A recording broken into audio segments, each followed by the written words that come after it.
Jangan lupa like, komen, dan subscribe channel YouTube TVRI Bengkulu dan nyalakan lonceng notifikasinya. Oke, baik pemirsa Opini, kita lanjutkan lagi obrolan pagi ini bersama Bang Bowo dengan tema yang sama, yaitu serunya menjadi dosen muda. Nih Bang, gitu kan, seru banget dan seru juga gitu untuk Ya, tadi bener. kata Abang gitu, jadi dosen muda gitu kan. Nah, menurut Abang nih akhir-akhir ini kan gimana nih menurut Abang cuaca di Bengkulu? Mengganggu nggak untuk khususnya Abang di dosen olahraga yang harusnya ke lapangan terus kayak gitu? Iya, nah itulah permasalahannya kita. Memang full kegiatan kita tuh outdoor. Outdoor ya? Full 80% outdoor. Jadi 80. 20% teori di kelas. Oh, berarti nggak 50-50 ya? Ada Nggak 80 malah 80. banyak praktek. Banyak Bang, ya? praktek. Oh, gitu. Karena itu tadi kalau hujan ya terpaksa off kuliahnya. Off kuliahnya. Karena materinya ya memang harus materi di outdoor, jadi Iya, nggak iya. bisa diakalin.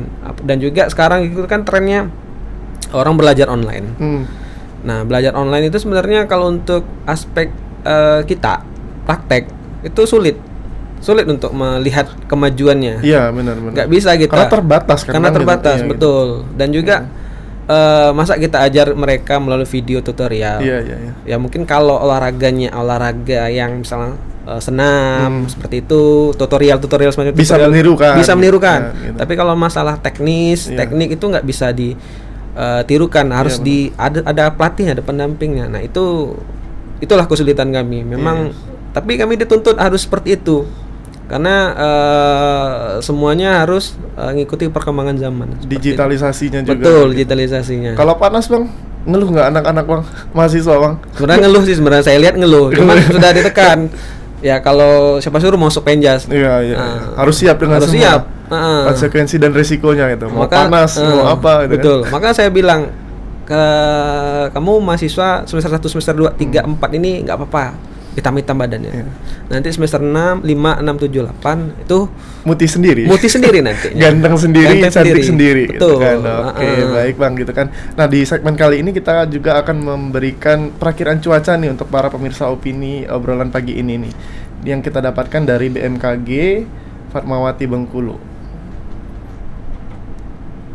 Nah nih, dari Kabupaten Rejang Lebong itu akan terjadi hujan deras. Berarti untuk daerah Rejang Lebong harus siap nih mantel, payung, enggak Bang ya? Iya. Gitu.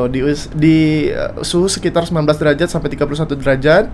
Kabupaten Kepayang sama, hujan deras juga. Ini kayaknya memang daerah pegunungan nih. Selalu Betul. curah hujannya makin tinggi ya, makin tinggi, gitu kan. betul. Di suhu 19 sampai 31 derajat Celcius. Kita beralih ke Kabupaten Bengkulu Utara dan Kabupaten Mukomuko. Wah, ini cerah nih gitu kan. Cerah, berarti aktivitas semoga lancar untuk warga-warga Bengkulu Utara dan Mukomuko. Suhu di sekitar 22 derajat sampai 32 derajat Celcius. Selanjutnya lagi, kita beralih ke Kabupaten Seluma. Cerah. Wah, ini orang-orang Seluma nih mantap nih. Cerah, berarti tidak ada gangguan aktivitas nih Bang gitu. Benar. Suhu di 24 derajat sampai 32 derajat Celcius. Beralih ke Kabupaten Lebong, hujan deras. Nih hujan deras berarti siap-siap mantelnya, payungnya untuk warga Lebong. Suhu di sekitar 17 derajat sampai 31 derajat Celcius. Kita nunggu yang Bengkulu nih Bang gitu kan.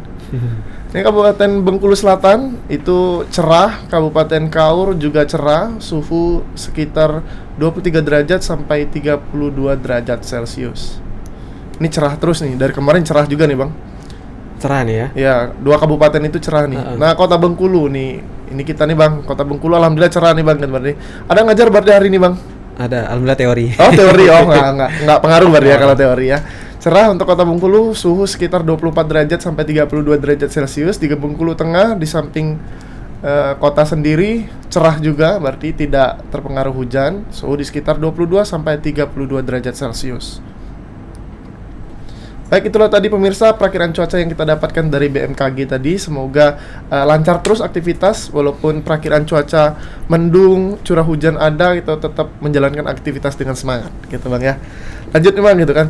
Tadi sempat terputus tadi awal mula menjadi dosen tadi gitu kan Bang ya. Gitu kan. Kalau tahapannya tadi tes dulu Bang ya. Tes dulu. Tes dulu itu ya? secara serentak nasional. Serentak nasional. Tahun Abang itu banyak nggak? Banyak. Itu besar-besaran. Besar-besaran? Berapa banyak? Kami aja itu satu universitas itu ada kurang lebih 400 dosen. 300 sampai 400 dosen. 300 sampai 400 dosen. Dan peringkat pertamanya FKIP yang paling banyak. FKIP yang paling banyak. FKIP paling banyak dosennya. Jadi serentak secara nasional, dan itu memang karena dosen itu vertikal langsung ke menteri tanggung jawabnya. Iya. Jadi Kementerian Pendidikan Kemendikbudikti sekarang. Ya, Kemendikbudikti ya sekarang. Oh iya. Syarat dan ketentuannya apa tuh Bang? Minimal apa? Dia ada 2 formasi itu Mas. Apa tuh Bang? Ada yang formasi S2 dan formasi S3.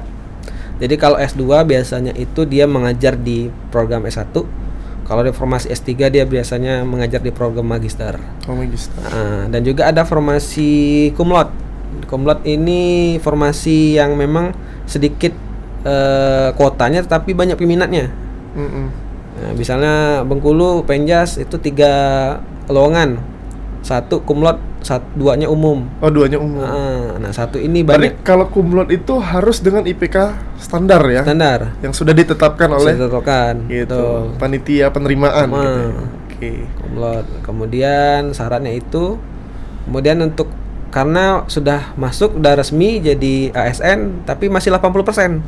Nah, 80% kami ibaratnya kalau masuk kerja itu training dulu lah. Training dulu lah ya. Training dulu, dilihat selama 1 tahun ini layak atau tidak. Jadi gajinya pun juga masih 80%. Jadi selama 1 tahun, kemudian kami ikut latihan dasar, latsar itu selama 1 bulan. Berarti hampir sama kayak PNS Betul. lainnya, gitu. Oh iya. Sama 1 bulan, sama hampir sama seperti PNS lainnya. Nah, kemudian setelah latsar, berapa selang waktu tuh kita langsung diresmikan menjadi PNS. ASN ya gitu. Nah, tadi kan basically Abang tenis nih. Apakah memang benar-benar tenis yang mengantarkan Abang sampai ke garis finish atas gitu? Ini cerita nggak? Cerita serunya ini Mas. Apa tuh? Waktu itu saya kan di Jambi tuh. Iya. Di Jambi dulu namanya SPMB untuk seleksi penerimaan mahasiswa baru. Oh, iya. Sekarang kan berbagai macam SNPTN, SNBP sekarang. Iya, benar. Mandiri Mandiri. gitu. PMDK kalau dulu. Jadi saya itu masuk ke jalur prestasi. Ngambil jalur khusus ya. Jalur khusus dengan kalau dulu saya bilang menginspirasi mahasiswa, saya itu cuma modal raket. Iya. Raket 1 sama bola, saya bisa kuliah. Jadi saya modal itu sertifikat, saya masuk S1 di Padang. Kemudian ketika berjalan kuliah, dosen-dosennya pun rata-rata suka olahraganya itu. Yeah. Jadi kalau bimbingan, ya udah kamu temenin saya main dulu. Pokoknya harus menang. Setelah itu mana skripsi kamu, proposal kamu, tanda tangan. Bimbingan di lapangan. Bimbingan di lapangan. Gitu ya. Nah, kemudian S2 begitu juga Mas. S2 ketika S2 modal ke Jawa tuh modal raket juga tuh. Main cari lapangan, main kenal sama sini, kenal sama itu. Ternyata teman-teman yang memang dari sana aja kaget. Kok Mas bawa ini dari Sumatera jauh-jauh tuh bisa deket sama bapak itu. Jadi teman-teman tuh, Mas kalau mau bimbingan sama bapak itu ajak-ajak saya ya. Oke, kita janjian pagi ini, temenin bapak itu main. Pokoknya dari A sampai Z liatin. Kalau dia menang, mintalah tantangan. Tapi kalau dia kalah, nanti dulu. Nanti kamu kena semprot. Nah itu. Berarti triknya bener kayak gitu ya? Iya. Pendekatannya lewat lapangan, lewat raket, lewat permainan gitu. Nah itulah keuntungan. Pernah ngalah berarti ya? Karena biar ACC lah gitu kan? Sering. Ya, biar memperlancar gitu kan? Ya, karena itu tadi kan ya keuntungan kita di sana.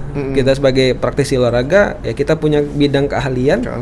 Ya dosen pembimbing kita olahraganya sama, ya kita manfaatkan dalam tanda kutip positif.